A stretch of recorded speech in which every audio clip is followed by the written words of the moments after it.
My name is Maya Harrison, and I'm 42 years old. 6 months ago, I lost everything in a California divorce court. My home, my children, my entire identity as a mother. My ex-husband Derek walked away with our $4.2 million house and full custody of our daughters. As the judge read the verdict, Derek actually smirked at me and whispered, "You'll never see them again." Those words shattered something inside me that I thought could never break. I fled to my late mother's basement in Ohio, the only place left that was mine. While cleaning out that musty space, I discovered something behind the old furnace, a hidden safe I'd never known existed. The combination? My birthday. Inside was a letter that began with words that changed everything. "If you're reading this, they've finally found you." What I discovered in that safe didn't just give me my life back. It revealed a truth about power, justice, and the strength we never know we have until we're forced to use it. Before we begin, please take a moment to like and subscribe, but only if you truly enjoy this story. I'd love to know where you're watching from and what time it is there. Let me take you back to where it all started. Looking back, the signs were everywhere. Derek had always made sure I knew my place in our marriage. "You wouldn't understand the contracts, Maya. You didn't even finish college." He'd say it casually, like stating the weather, usually in front of his business partners at dinner parties. I'd smile and refill the wine glasses, playing the perfect hostess, while something inside me slowly died. I'd left college in my junior year when I got pregnant with Sophie. Derek was already climbing the corporate ladder at his real estate firm, and we both agreed, or rather, he decided and I accepted, that one of us should be home with the baby. "It just makes sense," he'd said, holding my hand across the kitchen table. "I'm already making six figures. You can always go back to school later." Later never came. Emma arrived 2 years after Sophie, and suddenly, I was a full-time mother in a beautiful California house, watching my husband build his empire while I organized playdates and PTA meetings. Derek controlled every penny. I had a credit card for groceries and household expenses, but every purchase over $100 needed his approval. "It's not that I don't trust you," he'd explain when I questioned it. "I'm just better with finances. It's what I do." The truly insidious part? He made me believe I was lucky. Here I was, living in a multi-million-dollar home, driving a luxury SUV, raising two beautiful daughters. What right did I have to complain? But isolation is a slow poison. Derek had systematically made me dependent on him for everything, financially, socially, even emotionally. By year 15 of our marriage, I couldn't imagine a life without him. I should have imagined harder. Because Derek certainly had. He'd been planning his exit for 2 years. The loneliness hit different after Derek filed for divorce. Our mutual friends, correction, his friends who I'd thought were ours, suddenly developed scheduling conflicts whenever I called. "Oh, Maya, I'd love to grab coffee, but things are just so crazy right now." Even Sarah, whose daughter had been Sophie's best friend since kindergarten, stopped returning my texts. I understood the social mathematics. Derek was the one with the country club membership, the one who hosted the investment opportunities, the one whose holiday party invitations actually mattered. I was just the wife, ex-wife, soon to be nobody. My mother had passed away 3 years earlier, my father when I was 12, no siblings. The family I'd built with Derek was all I had, and he was methodically dismantling it piece by piece. His lawyer came from Preston, Kilbourne and Associates, the kind of firm with marble lobbies and partners who golfed with judges. My legal aid attorney, sweet as she was, kept apologizing for things that hadn't even happened yet. "I need to be honest with you, Maya," she'd said at our second meeting, shuffling through papers she could barely keep organized. "They have 3 senior partners on this. I'm doing my best, but—" The but hung between us like a verdict already decided. David versus Goliath, except David didn't even have a sling this time, just a borrowed suit and a legal aid attorney who took the bus to court. Then, 3 weeks before the final hearing, Derek played his ace. He'd already moved the majority of our assets into business investments that somehow didn't count as marital property. The house, it turned out, was now owned by an LLC that predated our marriage by 6 months. Even our savings account had been steadily drained into company expenses. I'd been erased before I even knew I was being written out. The courtroom felt like a theater where everyone knew their lines except me. Derek sat with his team of lawyers, 3 men in identical charcoal suits who moved in practice synchronization. I had Janet, my legal aid attorney, who kept dropping her pen and whose voice shook when she addressed the judge. Your Honor, Derek's lead attorney began, his voice smooth as aged whiskey. We have evidence of Mrs. Harrison's erratic behavior and emotional instability that raises serious concerns about her fitness as a primary caregiver. My stomach dropped. What evidence? Then they played the recordings. Derek had been recording me during my worst moments, crying after my mother's death, yelling in frustration when he'd forgotten Emma's recital for a business meeting, the panic attack I'd had when I found out about the divorce. All edited, all out of context, all devastating. She's unstable, Derek testified, his face a mask of concern. I worry about our daughter's safety. Just last month, she forgot to pick Emma up from soccer practice. I wanted to scream that I'd been at the emergency room with Sophie, who'd broken her finger at school. That Derek knew this, that he'd been the one who told me to stay with Sophie while he handled Emma. But when Janet tried to explain, her words came out jumbled, uncertain. The judge, a stern woman who'd barely looked at me since we'd started, finally spoke. Mrs. Harrison, do you have any evidence to counter these claims? Evidence. Everything I had was in Derek's name, on Derek's computers, in Derek's control. Even my own memories felt like hearsay against his documented proof. Your Honor, my client, Janet started, then stopped, shuffling through her papers desperately. The judge's expression said everything. The decision was already made. I was just watching the formal conclusion of my own erasure. Full physical custody to Mr. Harrison, the judge announced, each word a nail in my coffin. Mrs. Harrison will have supervised visitation, twice monthly, pending successful completion of court-mandated counseling. Supervised visitation, like I was some kind of danger to my own daughters, the ones I'd raised, nursed through fevers, taught to tie their shoes and read and dream. 2 afternoons a month, with a court-appointed stranger watching my every move. The financial ruling came next. The house, our house, where Emma had taken her first steps, where Sophie had lost her first tooth, went to Derek. The property is demonstrably owned by Mr. Harrison's LLC, established before the marriage.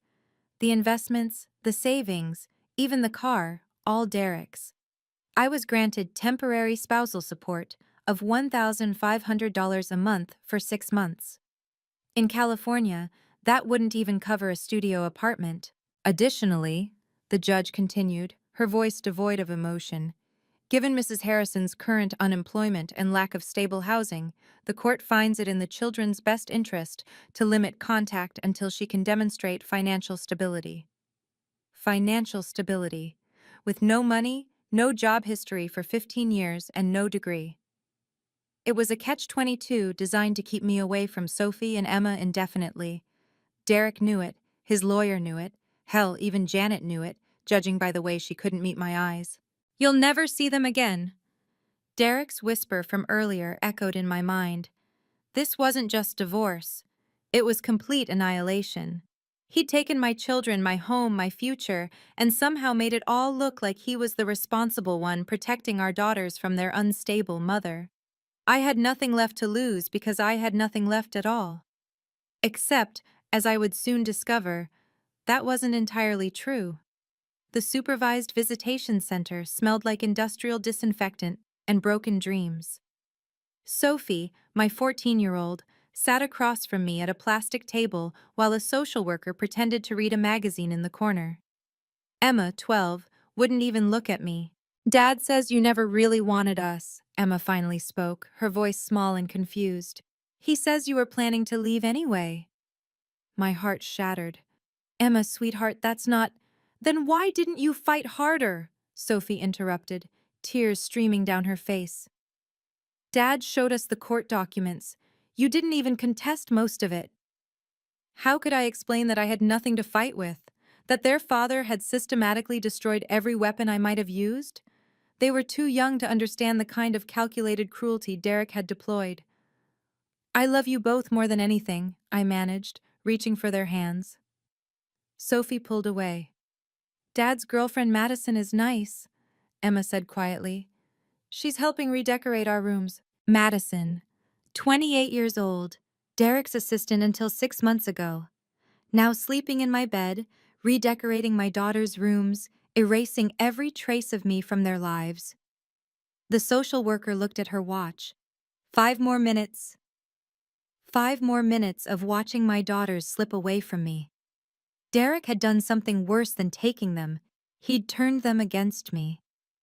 He'd painted himself as the stable, successful father protecting them from their broken mother. And the worst part? Part of me was starting to believe it too.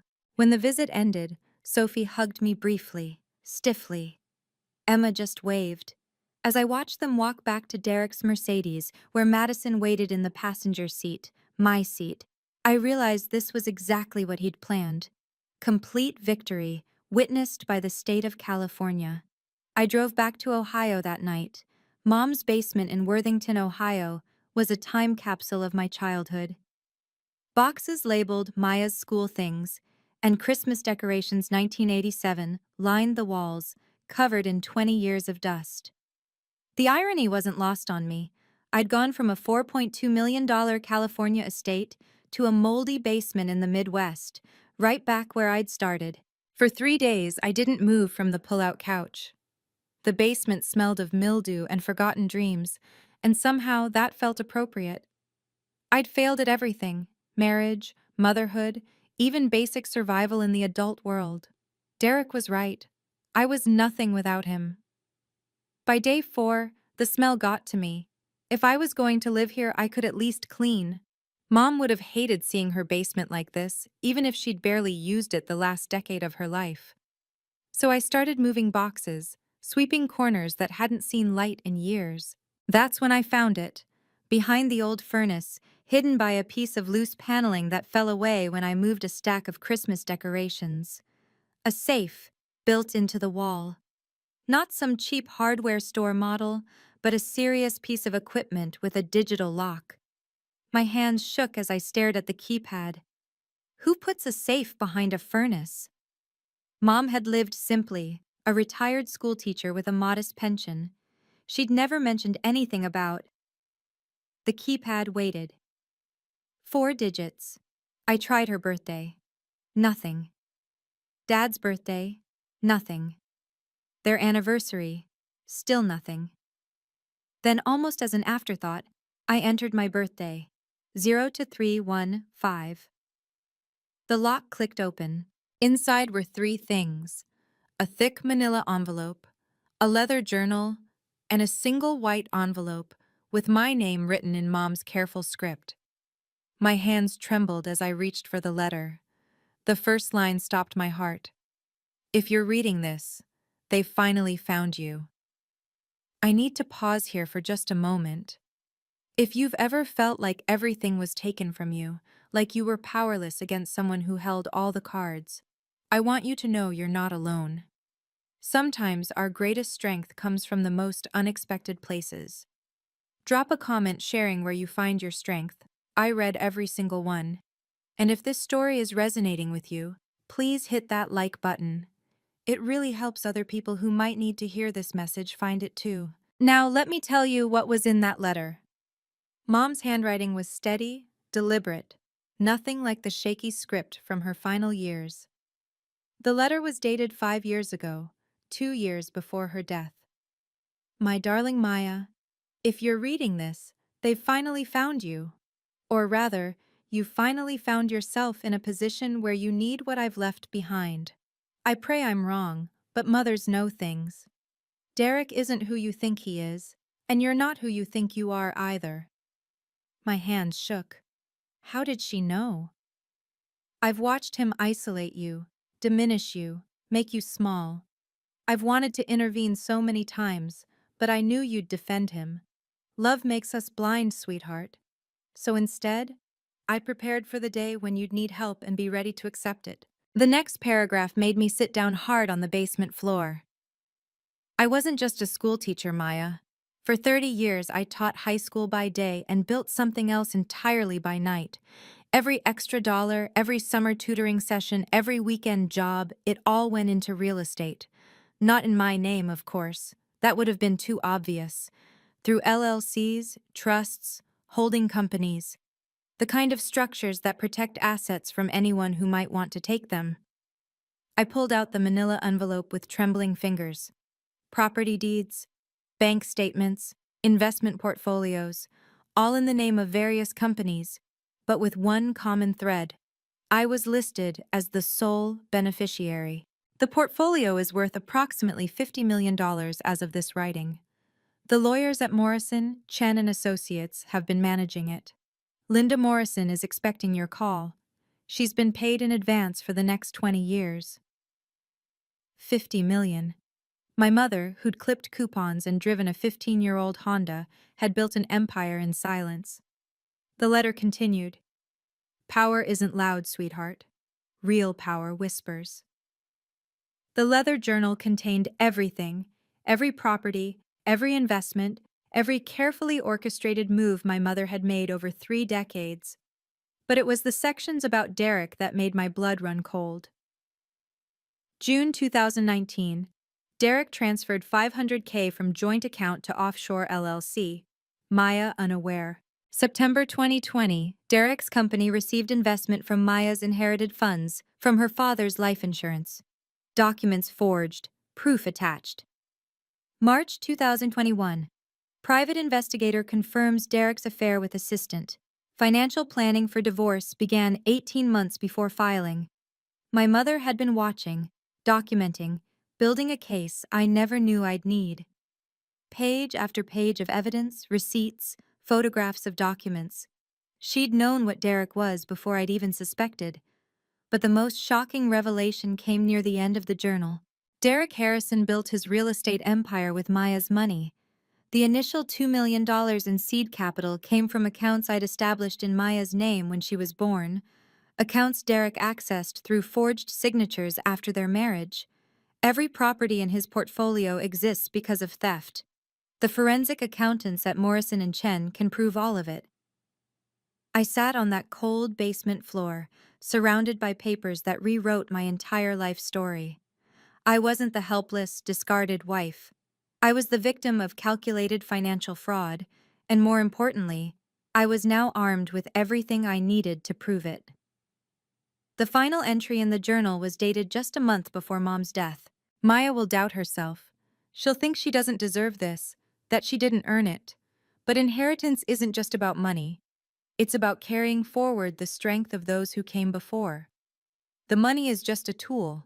What matters is what she does with it. I reached for my phone and dialed the number for Linda Morrison. Your mother was brilliant, Linda Morrison said, reviewing the documents in her downtown Columbus office. Unlike Janet, my legal aid attorney, Linda radiated competence. Her suit probably cost more than my temporary support payment. She built an ironclad case. Derek Harrison committed fraud, forgery, and embezzlement. We can prove all of it. But the divorce is final, I said, still struggling to process everything. The judge already ruled. Linda smiled, the kind of smile sharks probably gave before feeding time. Fraud vitiates everything. When one party commits fraud, especially financial fraud of this magnitude, all agreements become null and void, including divorce settlements. She pulled up documents on her laptop. Your mother hired forensic accountants 3 years ago. Every dollar Derek stole is tracked. More interesting, though, she turned the screen toward me, is that, according to these forged documents, you're actually the majority shareholder in Derek's company, have been since 2018. My head spun. That's impossible. I never signed anything. Exactly. He forged your signature to access your funds, but he also inadvertently made you the legal owner of 65% of Harrison Development Group. He's been running your company for 5 years. The irony was delicious. In trying to steal from me, Derek had accidentally given me everything. There's more, Linda continued. Your mother's real estate portfolio includes the building where Derek's hosting his big project launch next month, the Meridian Center in Columbus. She bought it through a shell company 5 years ago. I stared at her. Mom owned the Meridian Center? You own the Meridian Center. And guess who's been desperately trying to buy it for his new development? Derek. He's been negotiating with my office for months, not knowing who the real owner is. Linda leaned back in her chair. So, Maya, how would you like to handle your husband's upcoming launch event? Linda Morrison wasn't just any lawyer. She was a former senior partner at Preston, Kilbourne and Associates, the same firm representing Derek. I left Preston Kilbourne 5 years ago, she explained, organizing our strategy. Your mother was my first independent client. She knew I'd understand how they operate, their tactics, their weaknesses.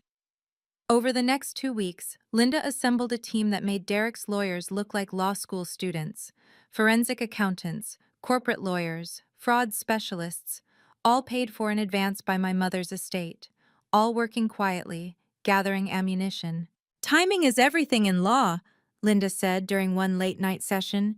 It's like chess. You don't just need the right pieces. You need to move them at the perfect moment. She showed me Derek's invitation to his project launch, a glossy affair celebrating his new $100 million development. 500 guests, including major investors, city officials, and media. He'd even sent me an invitation, a cruel gesture meant to show me what I'd lost. He wants to humiliate you publicly, Linda observed. He's counting on you either not showing up or showing up broken. But Maya, this is perfect. In law, we call this an admission against interest. He's inviting you to a public forum where he'll be discussing his business success. I studied the invitation.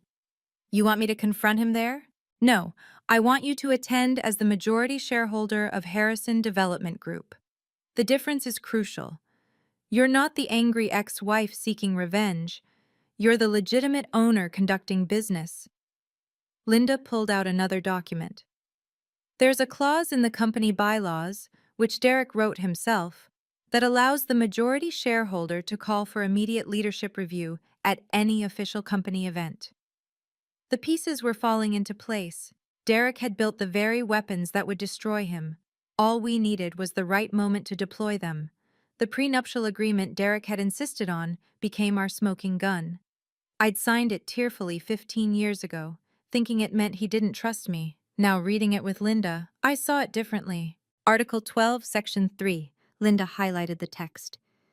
In the event of financial fraud, embezzlement, or breach of fiduciary duty by either party, all protections under this agreement are void, and the injured party is entitled to full restitution plus damages. Derek wrote this? I asked. His lawyers did. They were protecting him from you, never imagining he'd be the one committing fraud. Linda pulled up more documents. Every forged signature, every redirected fund, every hidden asset, it all violates this clause. He essentially wrote a confession into his own prenup. But the real revelation came when we reviewed the timeline. Derek had started moving assets 2 years before filing for divorce. But he'd made one crucial mistake. He'd used the same forensic accountant for his legitimate business and his illegal transfers. That accountant, facing potential criminal charges, had already agreed to testify in exchange for immunity. We have everything, Linda said. But Maya, I need you to understand something. Once we do this, there's no going back. Derek will be ruined. Completely. His investors will pull out. His reputation will be destroyed.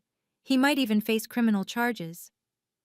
I thought about my daughters, about Emma asking why I didn't fight harder, about Sophie's tears. What about the girls? The full custody will revert to you immediately. The court doesn't look kindly on parents who commit fraud and parental alienation. Linda's expression softened. Your mother included provisions for your daughters too. Trust funds, college accounts, all protected in waiting. I looked at the invitation to Derek's launch event again. Black tie, cocktails, 500 witnesses to his success. He'll never see it coming, I said quietly. Linda smiled. No, he won't. The invitation arrived via courier, cream-colored cardstock with gold embossing. Derek had included a handwritten note. Maya, I thought you should see what real success looks like. Despite everything, I believe in being civilized. The girls will be there. Supervised, of course. Perhaps seeing you accept reality will help them move forward. D. The condescension dripped from every word. He wanted me there as a prop in his triumph, the failed ex-wife watching him soar. Linda read it over my shoulder. He's actually inviting you to witness his own destruction, she mused. There's something almost poetic about it. I turned the invitation over. The Meridian Center, October 15th, 7 p.m. Black tie required, +1 welcome. I'll be your +1, Linda said. As your attorney, it's completely appropriate. We spent the next week preparing, not just legally, but psychologically. Linda brought in a public speaking coach, someone who specialized in high-pressure situations. You're not going there for revenge, the coach reminded me. You're going there to conduct business. Every word should be professional, factual, and calm. Let the facts do the damage, not emotions. We rehearsed different scenarios. What if Derek tried to have me removed? What if he attempted to discredit me publicly? What if the girls were upset? Each possibility was examined, planned for, countered. Remember, Linda said the night before the event. He thinks you're coming as the defeated ex-wife. He has no idea that you own his company, his building, his entire future. The element of surprise is our greatest weapon. I stood in Mom's basement looking at the dress I'd bought. Simple, elegant, expensive for the first time in months. Not the dress of a victim, but of a woman who knew exactly who she was. Are you ready? Linda asked. I thought of Mom's words. Real power whispers. Yes, I said. I'm ready. The Meridian Center gleamed like a jewel in downtown Columbus. Its lobby transformed into Derek's monument to himself. Banners reading, Harrison Development Group, Building Tomorrow's Legacy, hung from the ceiling. 500 guests in designer gowns and tuxedos sipped champagne beneath crystal chandeliers. Derek stood near the entrance with Madison, greeting guests like royalty. She wore the diamond necklace I'd received for our 10th anniversary. He whispered something in her ear and she laughed, touching his chest intimately. Maya. His voice carried perfectly pitched surprise, loud enough for nearby guests to hear. How brave of you to come. Brave. As if attending required courage rather than ownership. I smiled, the kind of smile Linda had taught me, professional, unreadable. Derek, Madison. I nodded to each. The space looks beautiful. Doesn't it? Madison gushed, clearly uncomfortable but trying. Derek's worked so hard on this project. Behind them, I saw Sophie and Emma with Derek's mother.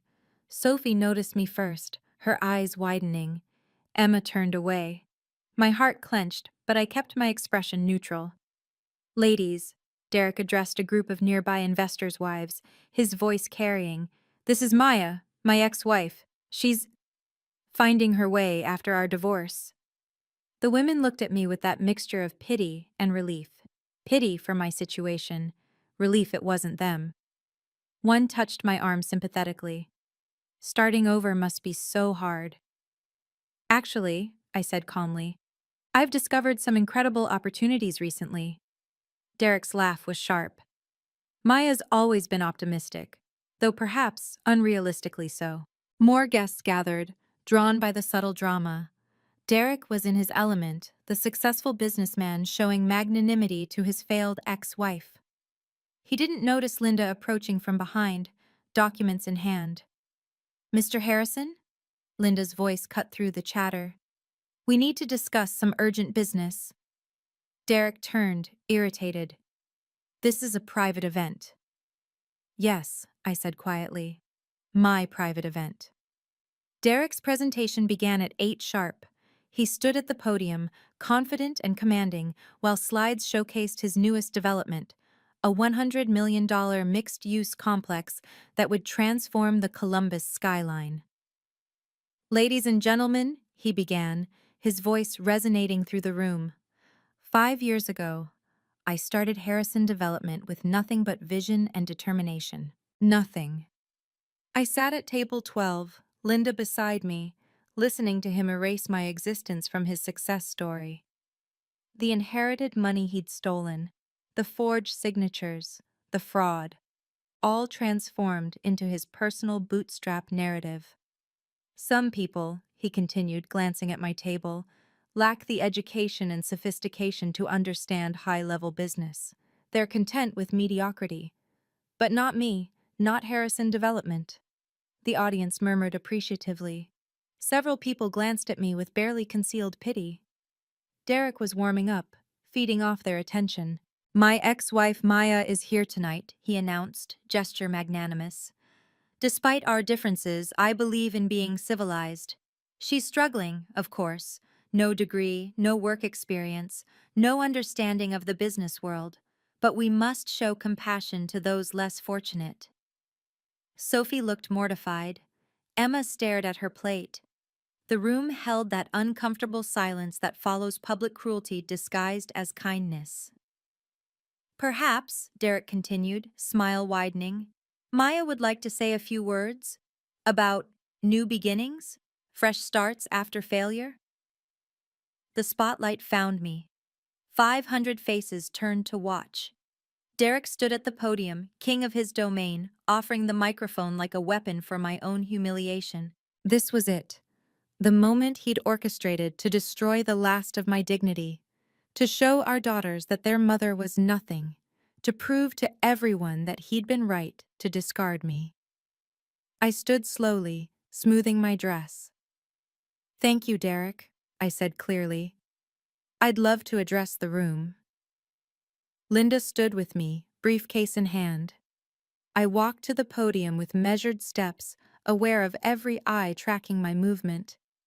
Derek stepped aside with exaggerated courtesy, his smirk visible to everyone. Madison fidgeted at the head table. Sophie and Emma watched with a mixture of fear and hope. "Good evening," I began, my voice steady. "Derek's right. I don't have a business degree. I spent 15 years raising our daughters while he built this company." Derek nodded approvingly, thinking I was playing into his narrative. But Derek left out some important details about how Harrison Development was actually built.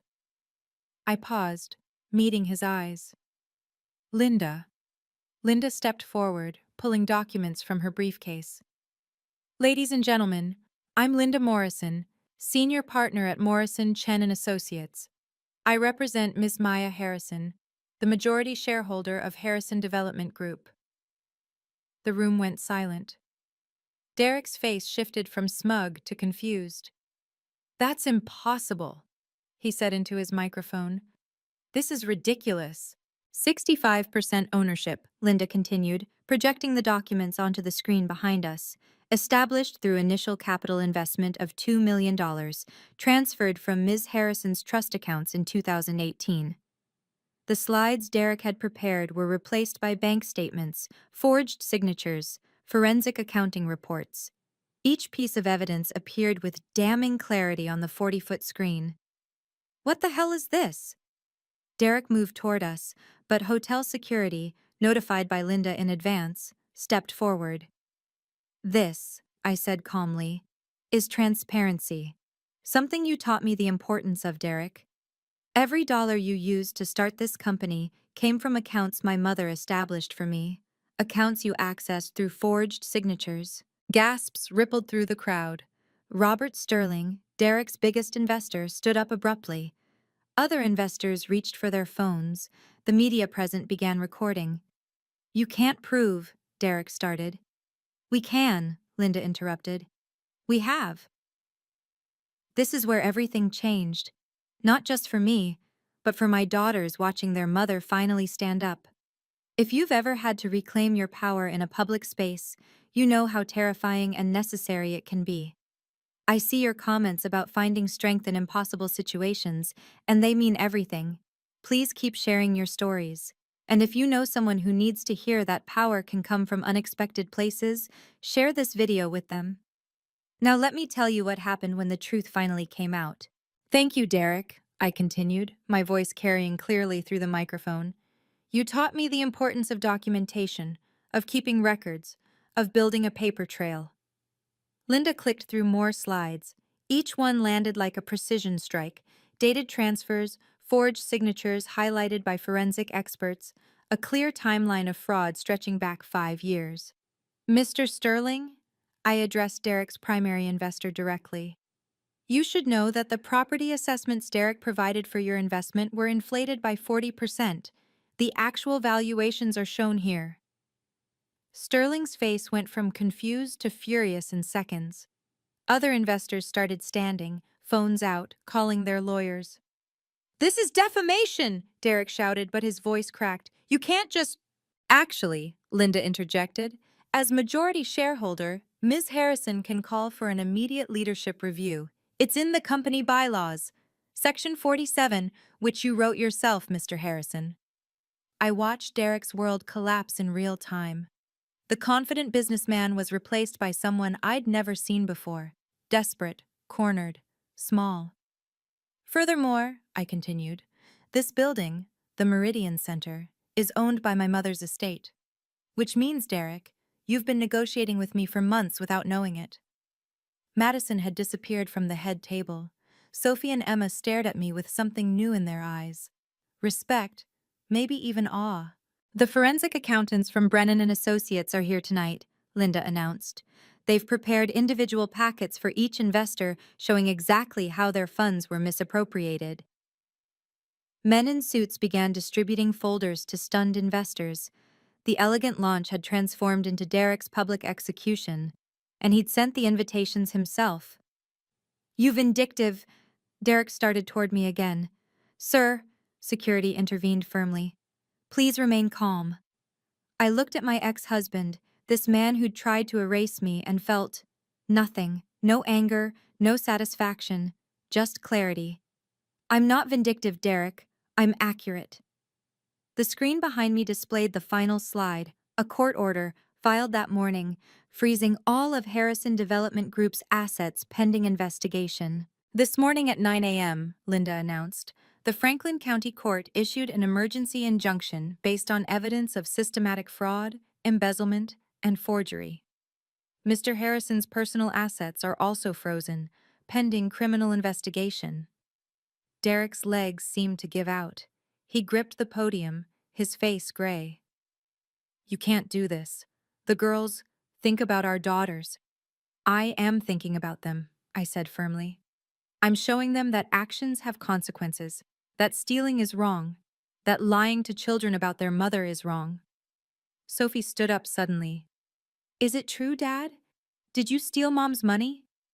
The room held its breath. Derek looked at his daughter, mouth opening and closing like a fish gasping for air. Sophie, sweetheart, it's complicated. It's not complicated, Emma said, standing beside her sister. You lied. You said Mom abandoned us, but you took us from her.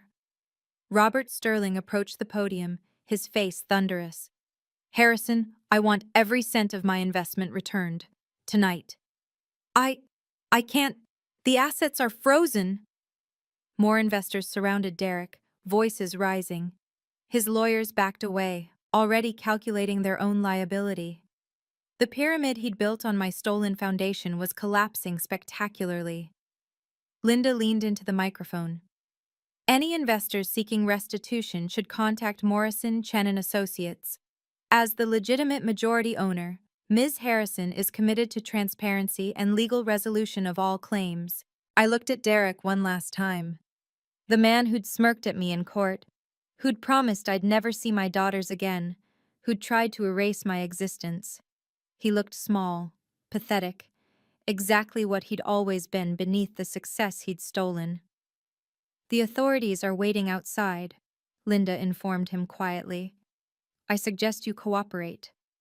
One more thing, I said, the room still in stunned silence.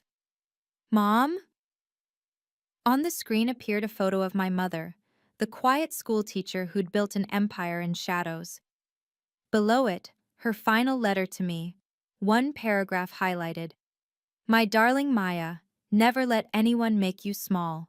You are the daughter of a woman who built kingdoms in silence and struck like lightning when the moment came. That blood runs in your veins. My mother, Eleanor Chen, wasn't just a school teacher, I told the room. She was a real estate investor who built a $50 million portfolio while everyone underestimated her. Just like Derek underestimated me. I pulled out one final document.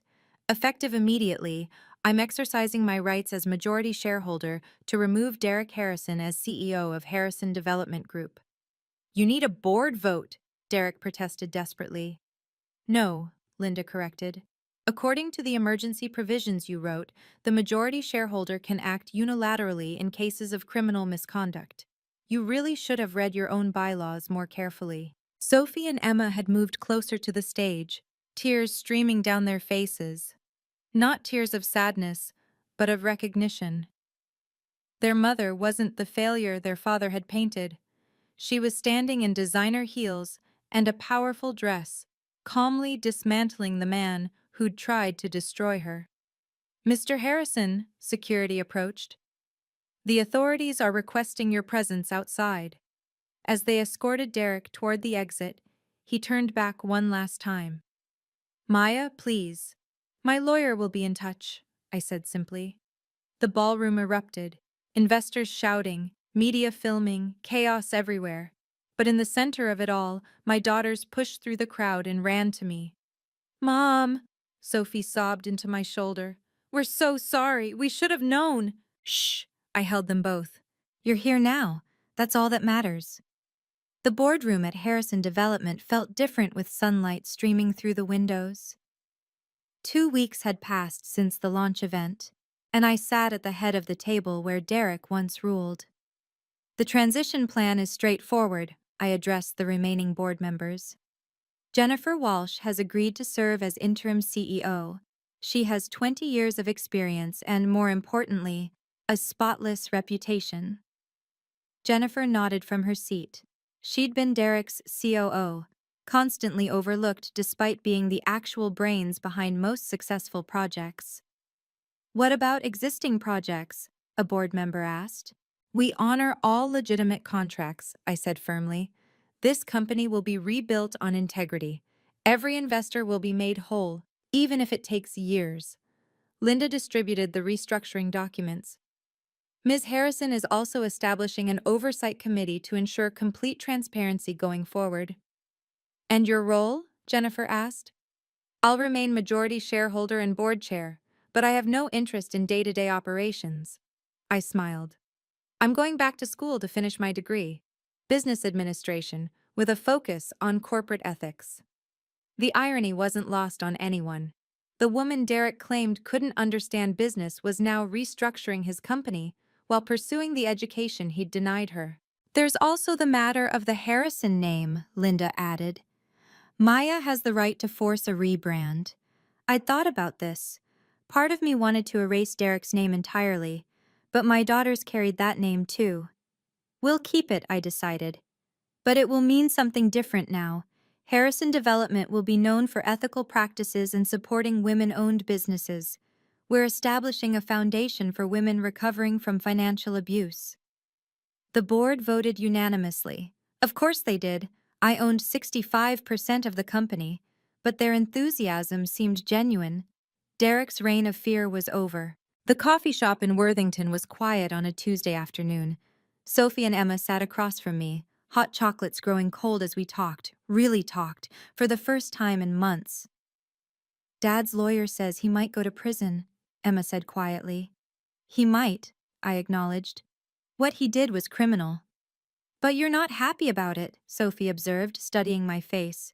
She was right. I felt no joy in Derek's downfall, only relief that the truth was finally known. I loved your father once, I told them honestly. Part of me grieves for the man I thought he was, but that doesn't excuse what he did to us. He kept telling us you were unstable, Emma's voice cracked, that you didn't really want us.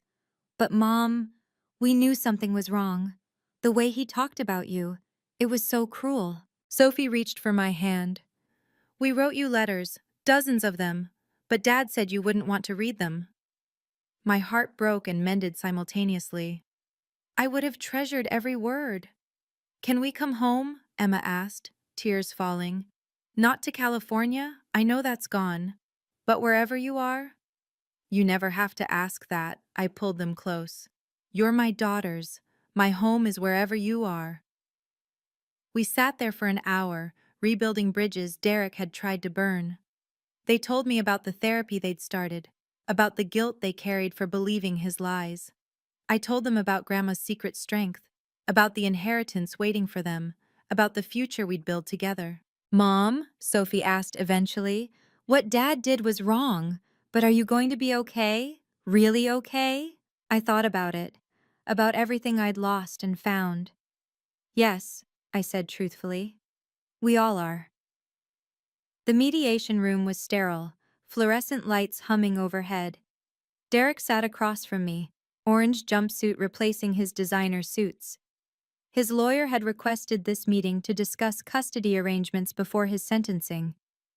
The girls don't want to see me, he said, voice hollow. They need time, I replied evenly. You lied to them for months. I never meant... He stopped, perhaps realizing how hollow any excuse would sound. Maya, I'm sorry. I studied him. This man who'd controlled my life for 15 years, who'd tried to destroy me completely. The apology meant nothing, but I needed to set terms. You'll have supervised visitation once a month if the girls agree, I stated. You'll attend therapy, real therapy, not the performance you gave the court, and you'll never, ever speak badly about me to our daughters again. That's fair, his lawyer interjected quickly. It's generous, Linda corrected. Given the parental alienation charges, Ms. Harrison could push for complete termination of parental rights. Derek flinched. Please don't take them completely. They're all I have left. They were all I had too, I reminded him. You tried to take them anyway. Silence stretched between us. Finally, I leaned forward. Derek, I'm not you. I won't use our daughters as weapons, but if you ever try to manipulate them again, if you ever attempt to turn them against me, I will end your access permanently. Are we clear? Crystal, he whispered. Good. I stood to leave, then paused. For what it's worth, I hope you learn from this. Our daughters deserve a father who's capable of genuine love, not control. As I walked out, I heard him crying. I didn't look back. Some bridges, once burned, can never be rebuilt. They can only be replaced with boundaries. The Columbus Dispatch ran the headline, Real Estate Mogul Faces 15 Years for Fraud. Below it, Derek's mugshot looked nothing like the confident businessman from the launch event. Within days, the dominoes fell. 3 former business partners came forward with similar stories of financial manipulation. His country club revoked his membership. Madison disappeared, taking what jewelry she could before the assets were frozen. The empire Derek built on stolen foundations crumbled completely. He's agreed to plead guilty, Linda informed me over lunch. 5 to 7 years, with restitution to all victims. Including the investors? Especially them.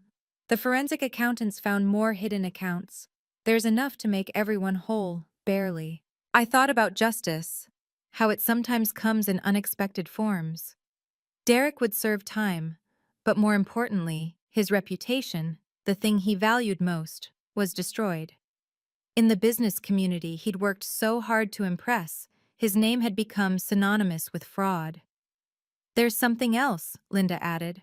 Local women's shelters have been calling. Your story has inspired dozens of women to seek help for financial abuse. That afternoon, I received an email from a stranger. Ms. Harrison, I've been trapped in a marriage where my husband controls every penny. Your story gave me hope that there's a way out. Thank you for showing us that we don't have to stay small. By week's end, I'd received over 300 similar messages. Women sharing stories of financial control, emotional manipulation, systematic erasure. each one breaking my heart and strengthening my resolve. We need to do more, I told Linda. The foundation isn't enough. What do you have in mind?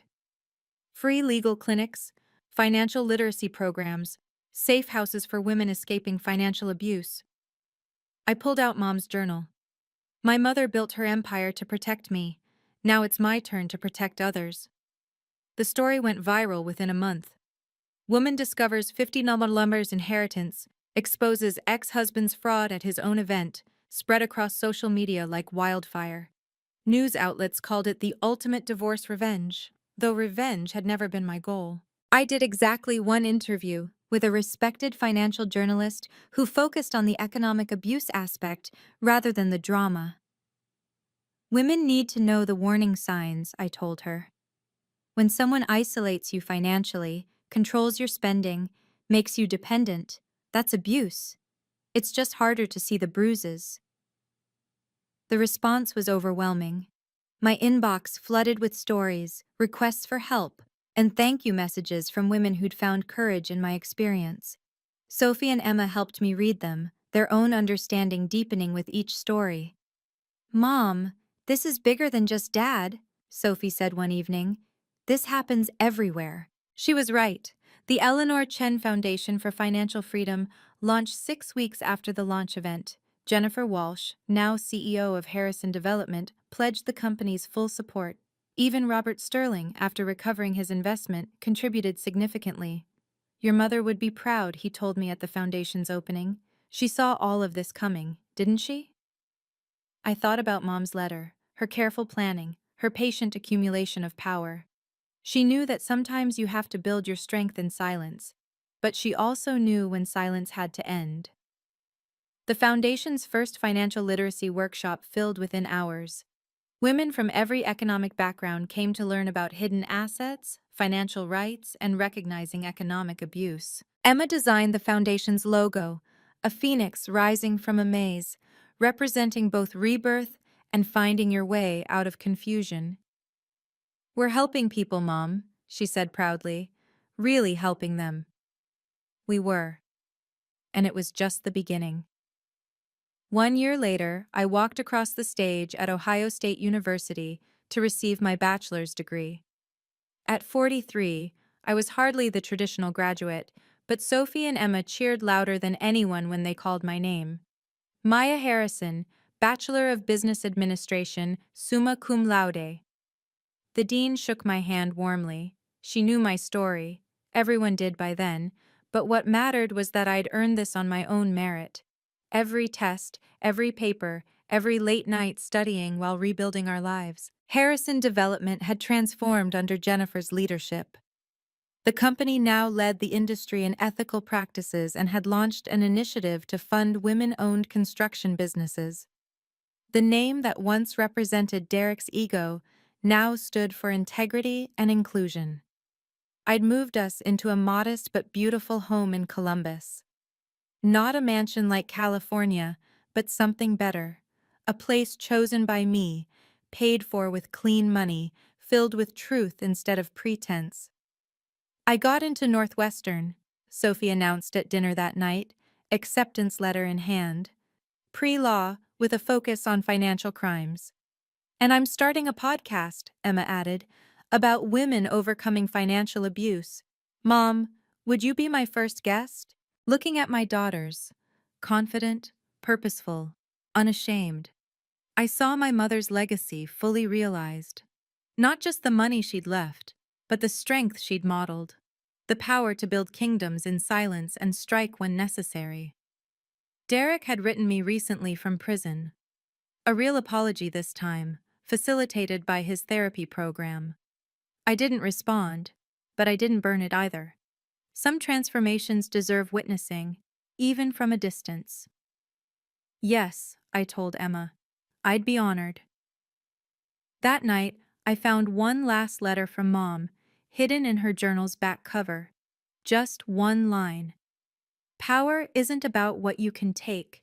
It's about what you can build after everything's been taken. Standing before 200 women at the Foundation's annual gala, I thought about the journey from that basement in Ohio to this podium in downtown Columbus. We're told that our worth comes from degrees, from titles, from what others think of us, I began. I believed that for 15 years. Without a college degree, without a career, without my husband's approval, I thought I was nothing. The room was silent, every woman leaning forward. But worth isn't granted by others, it's inherent. My mother knew this. She built an empire while letting the world think she was just a school teacher. Not for deception, but for protection. Because she understood that sometimes power needs to grow in darkness before it can bloom in light. I looked at Sophie and Emma in the front row, both now advocates for financial abuse awareness. The man who tried to erase me is in prison, but this isn't a revenge story. It's a story about discovering that the power to rebuild your life doesn't come from degrees or bank accounts or anyone's permission. It comes from recognizing your inherent worth and refusing to let anyone make you small. A woman in the back stood up, then another, then dozens. The standing ovation wasn't for me. It was for every woman who'd been financially controlled, emotionally diminished, systematically erased, and had found the strength to rebuild. Your worth, I continued once they'd settled, isn't determined by what you've achieved or what you've lost. It's not measured by degrees or dollars. You are valuable simply because you exist. And anyone who tries to convince you otherwise is revealing their own emptiness, not yours. Later, signing books about financial empowerment, woman after woman whispered their stories, each one a reminder that my mother's gift wasn't just money, it was the proof that power can grow anywhere, even in basements and shadows. Mom, I have something to tell you, Sophie said over coffee, 3 years after that night at the Meridian Center.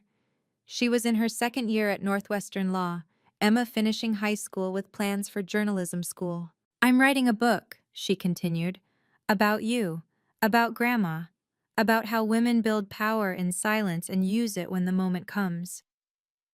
I set down my cup carefully. Sophie. I've already interviewed 50 women from the foundation. Each one has a story of financial resurrection. But yours shows that sometimes the greatest inheritance isn't money. It's the knowledge that you were always powerful. You just needed to remember it.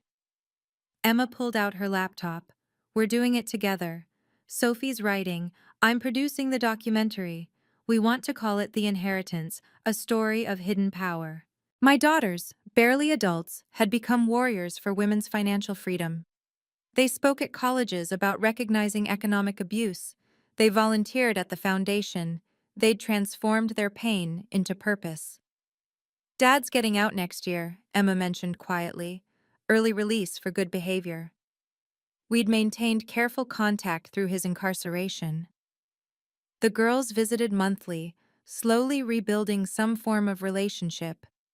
He'd completed multiple therapy programs, written genuine letters of accountability, even contributed to the foundation from his prison job earnings. How do you feel about that? I asked them. He's our father, Sophie said simply. But he'll never have power over any of us again. We know the signs now. We know our worth. That evening, I found them in Emma's room, surrounded by interview transcripts and research materials. My mother's journal lay open between them, her careful handwriting visible. She knew, Sophie said, looking up. Grandma knew this would ripple outward, that her gift would protect not just you, but hundreds of women. Eleanor Chen, the quiet revolutionary.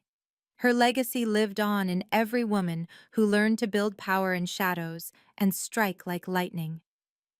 5 years after finding that safe, I stood in my mother's cleaned and renovated basement, now my home office. The musty smell was gone, replaced by fresh paint and possibility. The wall where the safe had been now held a portrait of Mom, her knowing smile watching over everything. Derek had been released, found work at a small accounting firm that specialized in helping fraud victims recover assets. Ironic, perhaps, but genuine. He lived quietly, saw the girls regularly, and never challenged the boundaries I'd set. You saved my life, he'd said during our last mediation. Prison taught me what I'd become. I'm grateful you stopped me when you did. I didn't forgive him, some wounds run too deep, but I acknowledged his transformation. People can change, even if relationships can't be restored. The Eleanor Chen Foundation had helped over 3,000 women escape financial abuse. Sophie passed the bar exam, joining Linda's firm to specialize in economic justice. Emma's documentary won awards, spreading our story globally. But tonight was quiet. Just me in the basement where everything changed. I opened Mom's journal to the last entry. Maya, my darling daughter, by the time you read this, you'll have discovered that power isn't loud or cruel or controlling. Real power whispers. It builds. It waits. It protects. And when the moment comes, it doesn't seek revenge. It seeks justice. Use what I've left you not to punish, but to prevent others from suffering as you have. Build something beautiful from the ashes. A text from Emma interrupted my thoughts. Mom, the publisher wants to know if you'll write the foreword for Sophie's book. I smiled, thinking of all the women who'd shared their stories, who'd found strength in their darkest moments, who'd discovered they were never powerless, just temporarily convinced otherwise. Yes, I texted back. I know exactly what to say. My mother taught me that real power whispers until it's time to roar. If you're facing financial control, emotional manipulation, or any form of abuse that makes you feel small, please know you're stronger than you realize.